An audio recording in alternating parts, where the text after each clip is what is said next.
Hi, my name is Lupilo, and I'm concerned with how the European Union will position itself in the long term in this multipolar world we now live in.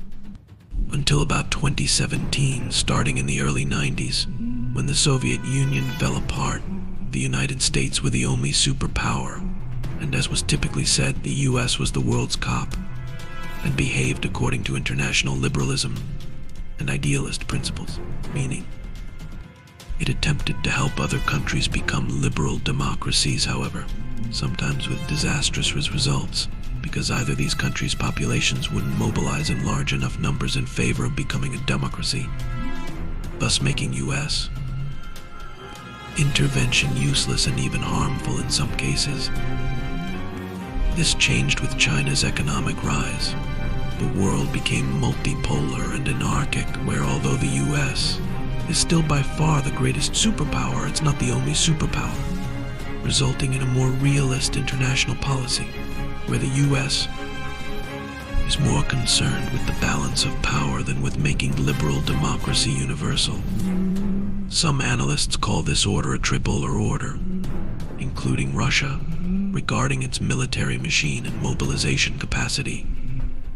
But where does the EU fit in this new international order? Let me cite to you an article by Tibor Dasufi on European Council on Foreign Affairs, which encapsulates the EU's relative position, challenges, and potential solutions for this international irrelevance. The article is titled "Get Realist: How the EU Can Secure Its Position Amid Great Power Rivalry."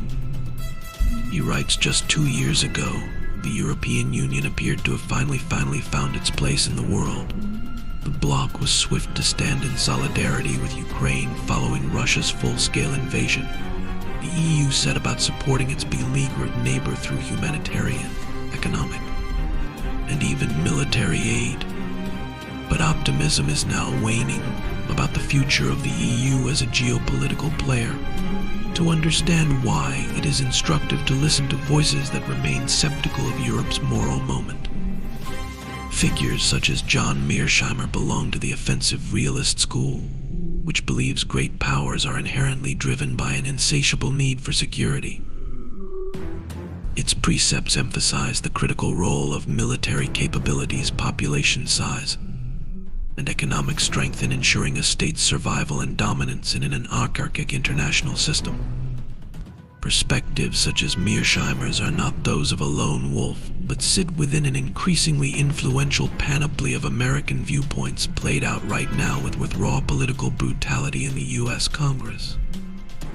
But the offensive realist analysis also contains important ideas whose validation only becomes ever likelier the longer Europeans take to counter it. Mearsheimer suggests the coming decades are set to be dominated by great power politics, specifically by the United States, China, and Russia. The importance of Russia's inclusion in such an analysis lies in the stark omission of Europe. When Europe does appear in this thinking, it is a largely irrelevant regional formation. But if what matters are things such as economic and military strength and even how healthy your population is this analysis right? Let us compare the EU with Russia on these measures. Economically, with its combined GDP of approximately $17.18 trillion, the EU far outstrips Russia's $1.78 trillion. The bloc also races ahead of Russia in the high-tech components of its economy, which is pivotal for future development. This contrast becomes even more apparent when one considers the Russian economy's dependence on raw material exports and failure over many decades to diversify. On military spending, and contrary to the common assumptions, the EU also surpasses Russia. In fact, EU states collectively maintain a substantial military budget of approximately $186 billion, which significantly exceeds Russia's $65.1 billion. Active military personnel within the EU number around 1.5 million, compared to Russia's 1 million. The list goes on. The EU has 447 million inhabitants, far ahead of Russia's 143 million. and indeed the average life expectancy for Russian men is just 65.5 years for men in the EU. It is 78.5 years. This difference exposes the underlying health and societal problems that have long plagued Russia. If what matters in a world of raw competition is the ability to mobilize a population for national objectives, such demographic factors are critical. The underestimation of Europe in Mearsheimer's framework cannot derive from economics or demographics alone. The underestimation of Europe in Mearsheimer's framework therefore cannot derive from economics or demographics alone. Instead, it comes from the EU's fragmented approach to external affairs and its lack of a centralized military force, which diminishes its ability to act as a cohesive geopolitical entity. In contrast, the US, China, and Russia demonstrate more centralized and thus more effective approaches to global politics, where hard power, military strength, and the willingness to use it remains a crucial determinant of influence. The EU possesses immense potential, provided it can capitalize on its opportunities and leverage its strengths. Harnessed effectively, a stronger and more capable EU could significantly alter the geopolitical landscape and redefine its role in the international arena. More baldly, the bloc must further evolve or sink into geopolitical irrelevance and economic impoverishment. The Mearsheimer perspective thus offers three critical insights for the EU. Firstly, the bloc must reform the way it makes decisions, which currently shackles its power.